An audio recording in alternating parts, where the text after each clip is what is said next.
მოგესალმებით ყველას, დღეს ვაგრძელებთ ოპტიკის თემაზე, ოპტიკაზე საუბარს და ავაგებთ გამოსახულებას ბრტყელ სარკეში.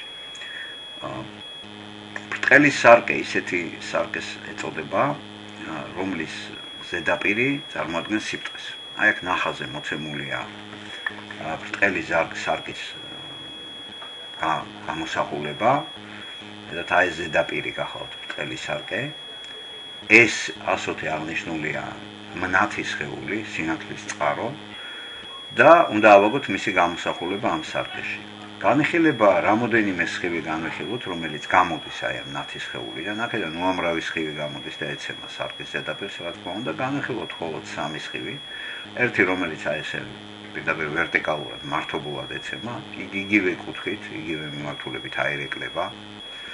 შემდეგ მეორე სხივი აი ესე დაეცა, ხედავთ, აქ არის მართობი აღმართული და დაცემის კუთხე ყოველთვის არეკლის კუთხის ტოლია და ესე იგი ამ მიმართულებით აირეკლება ეს სხივი და მესამე სხივი რომელიც აქ დაეცა, აი აქ არის წყვეტილი ხაზით ნაჩვენები, ესე იგი მართობი, ეს დაცემის კუთხეა და იმავე კუთხით აი ესე აირეკლა ეს სხივი.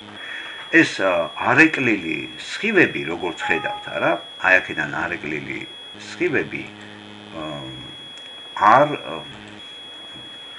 იკვეთება, მათი გადაკვეთა არ ხდება და გამოსახულება მიიღება იმ წერტილში, სადაც იკვეთება ამ არეკლილი სხივების წარმოსახვითი გაგრძელებები. აი ეს გაგრძელებები. შესაბამისად ეს გამოსახულებას ბრტყელ სარკეში არის წარმოსახვითი. ვინაიდან იგი ეს გამოსახულება, ესე იგი მიიღება არა ნამდვილი სხივების გადაკვეთის წერტილში, არამედ მათი წარმოსახვითი გაგრძელებების გადაკვეთის წერტილში.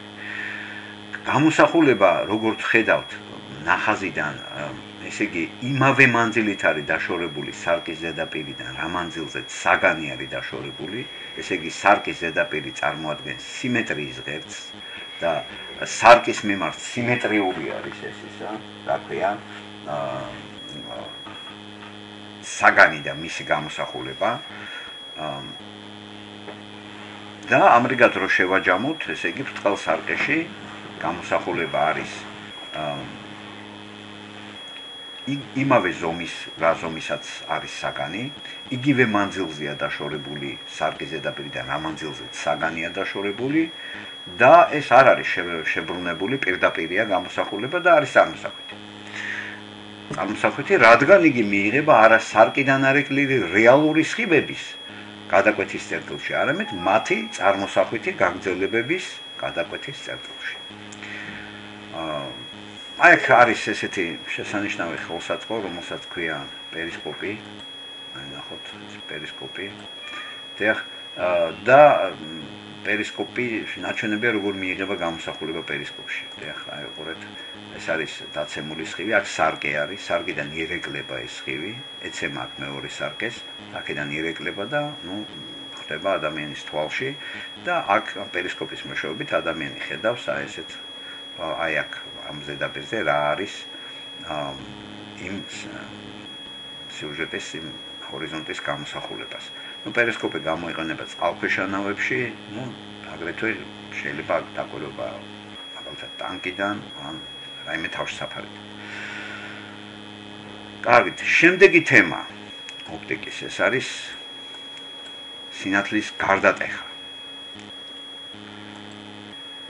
სინათლის გარდატეხა აი აქედან ამ სურათიდან განვიხილოთ, ეს ის მოვლენაა, როდესაც ესე იგი ერთ გარემოში ვრცელდება სინათლე და მიაღწევს რა ორი გარემოს გამყოფ ზედაპირს, გადადის მეორე გარემოში და იცვლის მიმართულებას.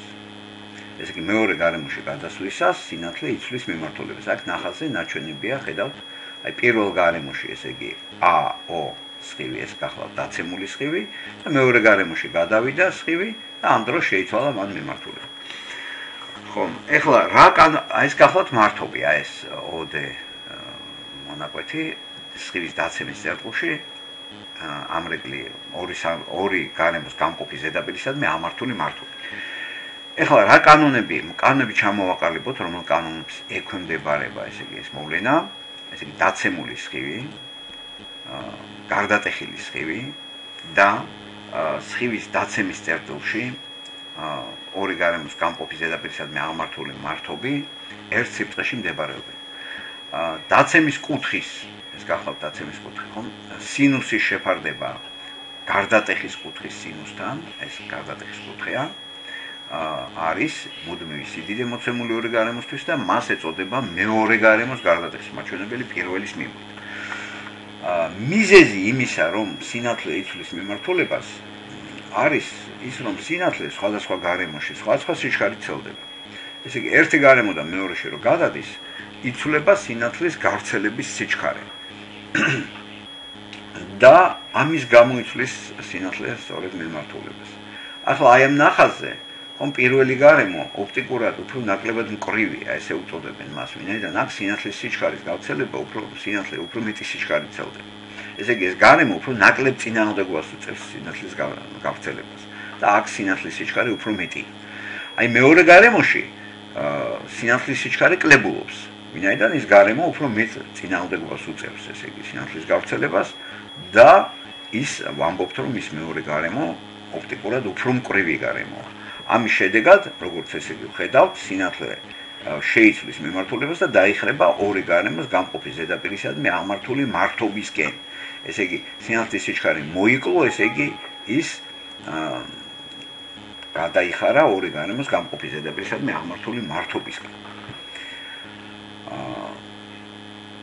ესე იგი, მეორე გარემოს გარდატეხის მაჩვენებელი პირველის მიმართ შეგვიძლია ესეთნაირად წარმოვადგინოთ. შეხედეთ, V1 შეფარდებული V2-თან. ეს პირველ გარემოში სინათლის სიჩქარე შეფარდებული მეორე გარემოს სინათლის სიჩქარესთან. ესე იგი, ფაქტიურად მეორე გარემოს გარდატეხის მაჩვენებელი პირველის მიმართ ჩვენ გვიჩვენებს, ესე იგი, აი ეს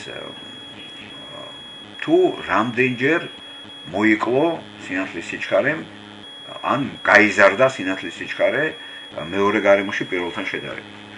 თუ კი ჩვენ განვიხილავთ სინათლის გარდატეხის მაჩვენებელს ვაკუუმის მიმართ,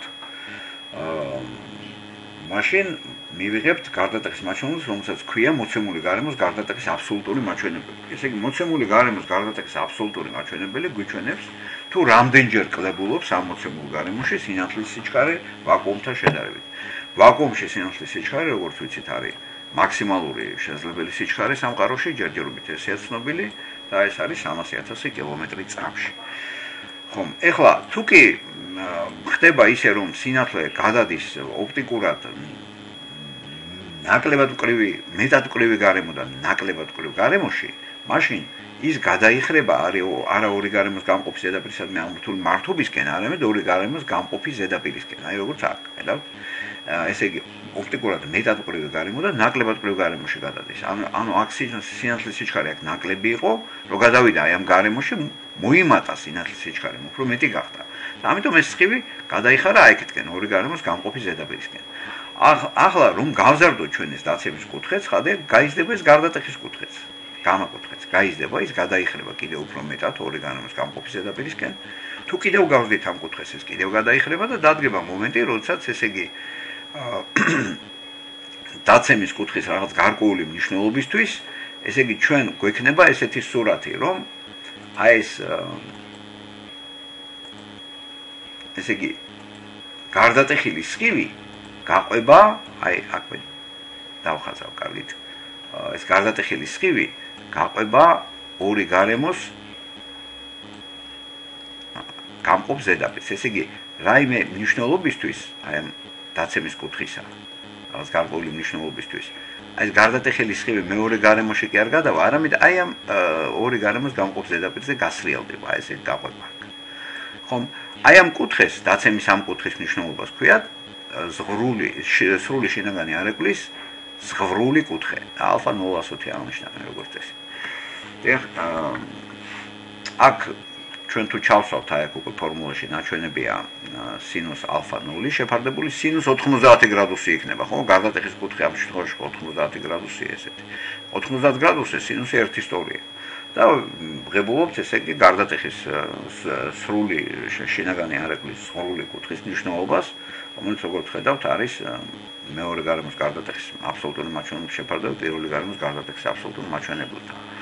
ხომ ამის შემდეგ თუ კი გავზრდით ამ დაცემის კუთხეს ჩვენ უკვე აი უფრო მეტი კუთხით თუ დაეცემა სინათლე უკვე აღარ გვექნება ეს სხივი გარდატეხილი სხივი საერთოდ აღარ გვექნება და გვექნება უკვე სრული შინაგანი არეკლო მთელი ეს სხივი უკვე კვლავ უკან დაბრუნდება პირველ გარემოში ამ მოვლენას ქვია სრული შინაგანი არეკლო შემდეგი საკითხი ესე იგი შემდეგი საკითხი აქ არის აი ნაჩვენებია სხივთა სვლა ბრტყელ ფირფიტაში და სხივთა სვლა სამკუთხა პრიზმაში. აქ არის სამკუთხა პრიზმა, აქ ბრტყელი ფირფიტა. მოდით ჯერ სამკუთხა პრიზმაში სხივთა სვლა განვიხილოთ. აი როგორც ხედავთ აქ სხივი ეცემა სამკუთხა პრიზმის ერთ-ერთ წახნაგს, ხომ?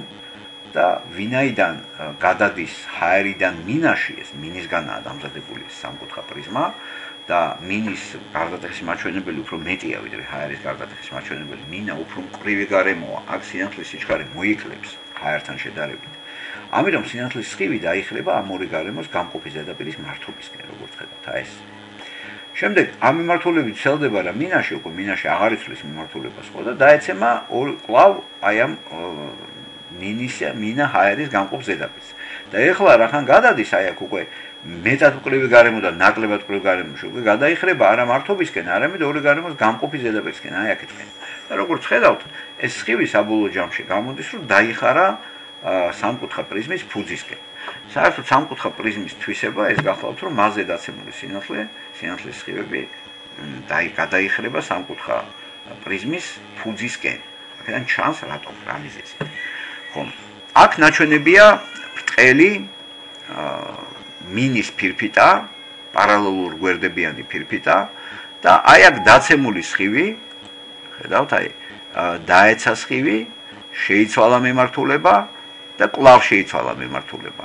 ერთ შემთხვევაში, ესე იგი, ჰაერიდან მინაში გადავიდა და მისი სიჩქარე შემცირდა, მეორე შემთხვევაში მინიდან ჰაერში გადავიდა და მისი სიჩქარე გაიზარდა და სხივი აღმოჩნდა გადახრილი, ესე იგი, ამ პირვანდელი მიმართულებიდან კი არ გადაიხრება რაიმე კუთხით, არამედ მის პარალელურად წაინაცვლებს რაღაც გარკვეულ მანძილს. ესე იგი, პარალელური წანაცვლება ხდება ბრტყელ პარალელურ ფირფიტიან პარალელურ გვერდებიან ფირფიტაში სინათლის სხივის გავლისას. დღევანდელი გაკვეთილი ამით დავასრულოთ. მადლობა ყურადღებისთვის, წარმატებებს გისურვებთ.